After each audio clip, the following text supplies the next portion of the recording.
Mayad nga adlaw probinsya kang Antique para sa aton news break. Balita halin sa Antique Provincial Health Office angat sa Animal Bite. Antique PHO nakabalhag kang masobra sang kalibo nga mga kaso kang pagkagat kang mga sapat sa kadya nga first quarter kang tuig 2024.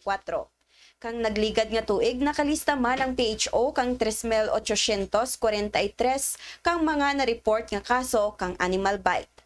Dugang pa nga suno sa report kang PHO nga ang pagtaas kang kaso kang mga animal bite dara nga epekto kang El Nino kung sa diid nagakairitar ang mga kasapatan tungod sa mainit nga panahon.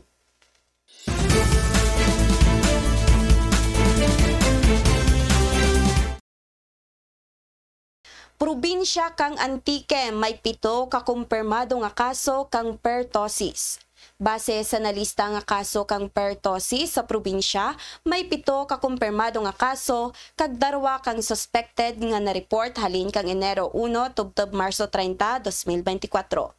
Ang mga sintomas kang nasambit nga balatian amo ang pag-ubo nga daw nagapanihol or hopping cough, paghilanat kag trangkaso.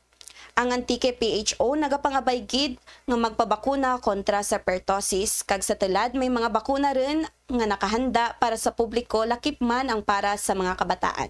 Ginapangabay man ang publiko nga sundon ang mga minimum health protocol parehas kang permi nga paghugas kang alima, pagsuksok kang face mask, kag ang pagpakonsulta kung may mga sintomas kang nasambit nga balatian.